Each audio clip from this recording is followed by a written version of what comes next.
concerned that the D's didn't get the chockies over the Crows up there in Darwin, being a big Melbourne fan. But he's got bigger fish to fry this week. He's got the Open Championship at Royal Birkdale. He's just played a practice round. He's been good enough to join us on the Breakfast Club. Good morning, Matty.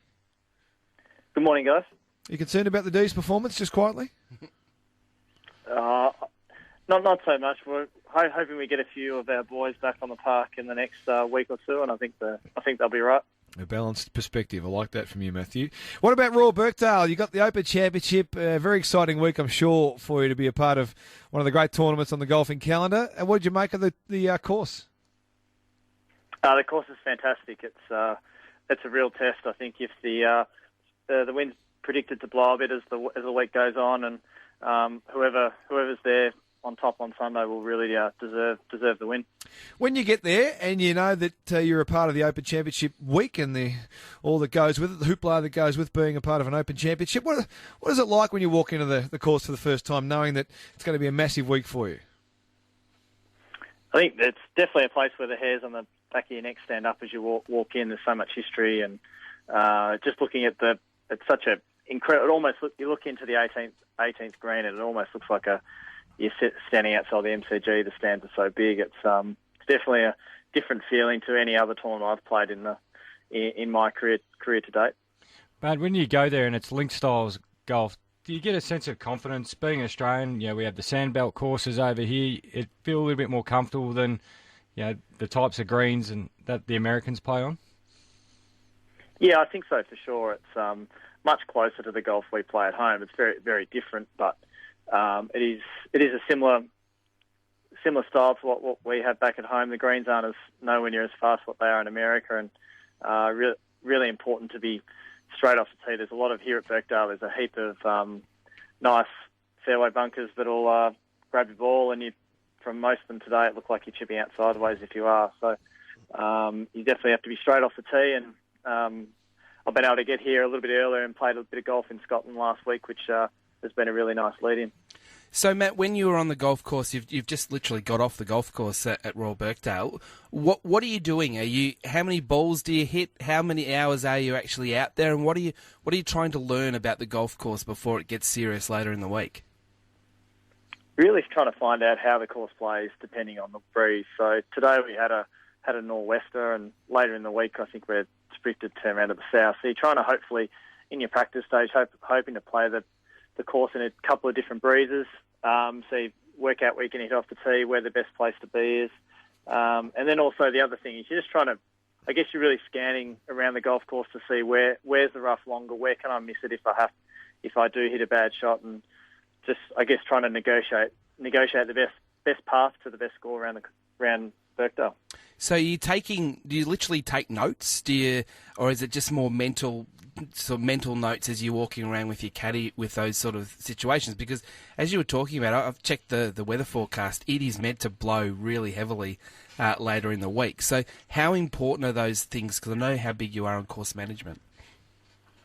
Yeah, really important. I think a little bit of both with taking mental notes, and then you also, they do, at these tournaments, you get great yardage books, so provide you with a lot of detail, and you just writing little notes in the book and crossing out areas that are no-go zones, and I guess finding those places if it does get really windy that you can sort of, I guess, take the safest route. And for me as well, I always found course management to be a bit of a strength. So if I can hopefully do that as best as possible, it gives me a chance to try and get up there in the leaderboard. Do your expectations change at major championships, Matty, in terms of what you expect from yourself? Not so much where you finish, but the way you play. Is there a major factor that kicks in, or a different element to your game?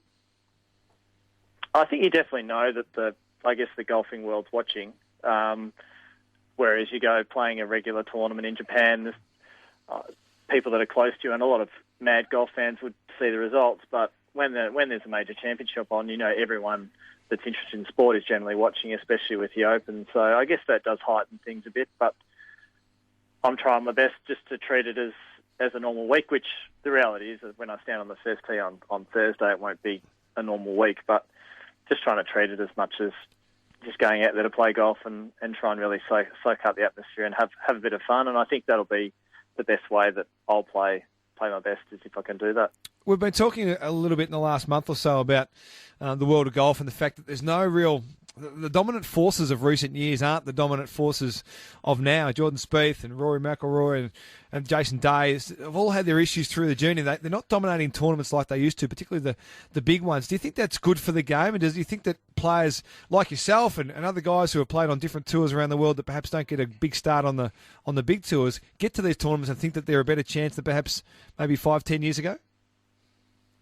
Yeah, I think it's great for golf.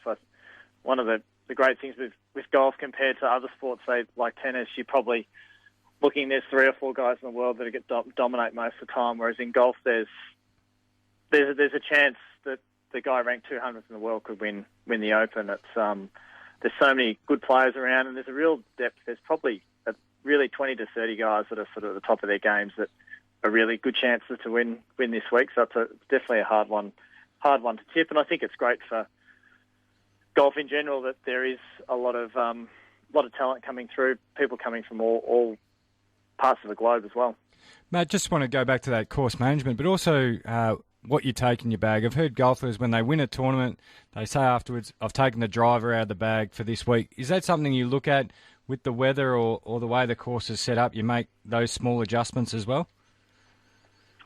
Yeah, definitely. It's I normally play with a driver 3-wood and a 3-iron through, but I think this week because the course is so varied off the tee, there's so many different shots you need to hit. I'm actually thinking I'll probably drop out a wedge and carry a 2-iron as well, just because you're going to need so many different shots off the tees, which shows how good a golf course it is. Now, we've got to ask you, how's the form? Because I know you had a bit of an injury issue a little while back, but how have you been hitting the golf ball?